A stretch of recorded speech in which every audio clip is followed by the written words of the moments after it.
ළමයි කීප දෙනෙක් අහලා තියෙන ප්‍රශ්නයක් තමයි මේ සැරේ මේ 2025 පේපර් එකේ මේ දෙවෙනි ප්‍රශ්නේ දෙවෙනි MCQ එක මේ ඕඩල් එකක්ද කියලා අහලා තියෙනවා. බලමු මේකයි මේක මං දුන්න පේපර් එකක මේ මොඩල් පේපර් එකක ප්‍රශ්නයක් විදිහට තිබ්බා. මේක ඒ ප්‍රශ්නෙට එන්නම්. ඉන්න කලින් මේකේ අහලා තියෙන්නේ මෙහෙම. හරිද? මේකේ අහලා තියෙනවා මේ ශිෂ්‍යයෙක් සරල අවලම්බයක දෝලන 10ක් සඳහා කාලය මැනීමට විරාම ගටිකාවක් භාවිතා කොට තප්පර 20.0යි. හරි. තප්පර 20.0යි තප්පර. හරිද? කියවීමක් නිරීක්ෂණය කරයි. විරාම ගටිකාවේ කුඩා මිනුම තප්පර 0.1ක් නම්. හරි. කුඩාම මිනුම තප්පර 0.1යි. හරිද?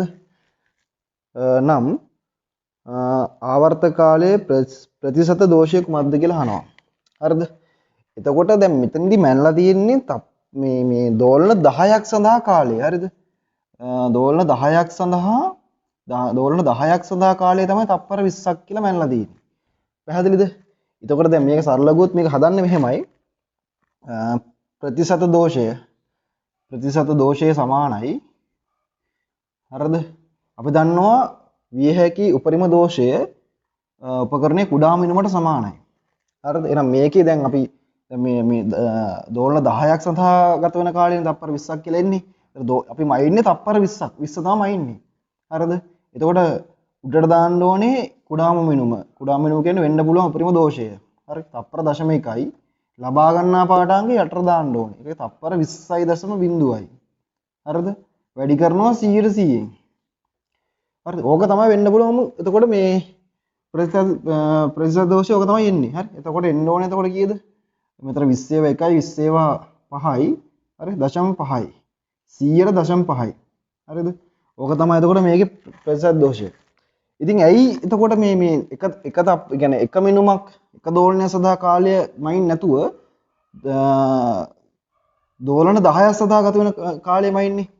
එතකොට අපිට මේ යට පාඩාංක වැඩි කරගන්න පුළුවන්. මේක වැඩි වෙනකොට පේනවාද ප්‍රතිශත දෝෂය අඩු කරගන්න පුළුවන්. තේරුණාද? මේක වැඩි කරගෙන ප්‍රතිශත දෝෂය අඩු කරගන්න තමයි දෝලන 10ක් සඳහා ගත වෙන කාලය මැනලා තියෙන්නේ. තේරුණාද? එතකොට මේක ලබා ගන්න එතකොට එන පාඩාංගය වැඩි වෙනවා. එතකොට ප්‍රතිශත දෝෂය වැඩි වෙනවා. තේරුණාද? දෝලන එකක් සඳහා අපි කාලය ගත්තොත් එහෙම හරිද? මැන්නොත් එහෙම එතකොට කාලය එන්නේ තප්පර දෙකක් විතරනේ. හරිද? 20 10න් බෙදුවට පස්සේ දෙකක් කියලා එන්නේ. ඒක දෙක කියලා දාලා මෙතනට හැදුවොත් එහෙම එන්නේ දෝෂය ගොඩක් වැඩි. හරි? සාමාන්‍ය එතකොට මිනුමක දෝෂය 100ට වඩා අඩු වෙන තරමට තමයි මේ මිනුම නිවැරදි වෙන්නේ. පැහැදිලිද? අන්නේ හේතුව නිසා මෙතෙන්දී අපිට දෝලන 10ක් සඳහා ගත වෙන කාලය තමයි මයින්ඩ් මෙන්ලා එතකොට තප්පර 20ක් කියලා එනවා. අන්නේ එහෙම ගත්තාම අපිට ප්‍රතිශත දෝෂය අඩු කරගන්න පුළුවන්. පැහැදිලිද? මේක මෙහෙම දැන් අපිට මේක ඔයගලන්ට දීලා තියෙන සරල විදියට තමයි දීලා තියෙන්නේ. ඇයි මේ කියන්නේ කියන්නේ දීලා තියෙන විදිය ලේසි. ඔයගලන්ට මේ කුඩා මිනුම දෙන්නේ නැතුව පාඩාංග විතරක් දුන්නොත් එහෙම. ඒ කියන්නේ කුඩා මිනුම දෙන්නේ නැතුව ඔයගලන්ට දෙනවා දෝලන 10ක් සඳහා ගත වෙච්ච කාලය තප්පර 20ක් කියලා දෙනවා.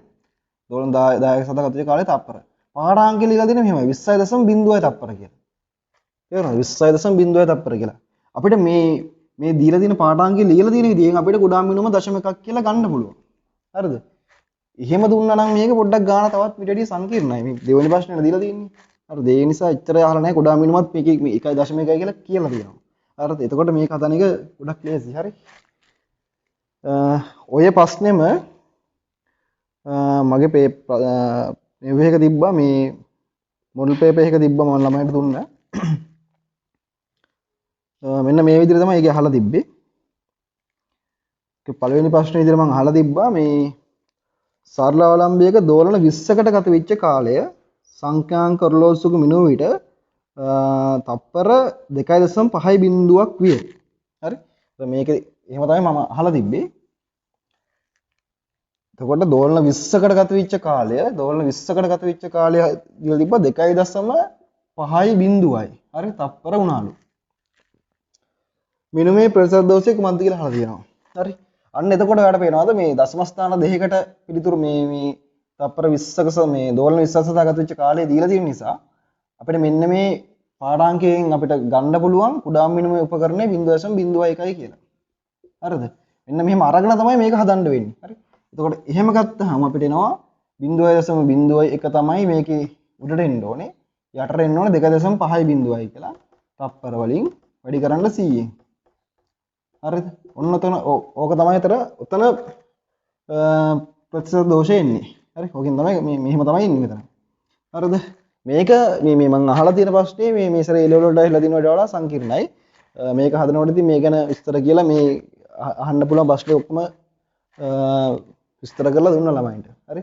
මේක ඉතින් මගේ ක්ලාස් ආපු ළමයින්ට මේ මම ක්ලාස් කරපු ළමයින්ට මේක ඉතින් ඊසි. හරි?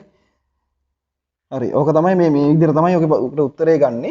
මේකේ ගානේ වැරද්දක් නෑ. හරි? ගාන ඔයගලන්ට ඊසි අහලා තියෙන විදිහට ගොඩක් ලේසියට තමයි අහලා තියෙන්නේ. ගානේ කිසිම වැරද්දක් නෑ. හරි? ඒතර මේකේ ඔයගලන් පේපර් එකේ ආන්සර් එකේ එතකොට ඉන්නේ මේ හරි 0.5 0.5 තමයි උත්තරේ ඉන්නේ.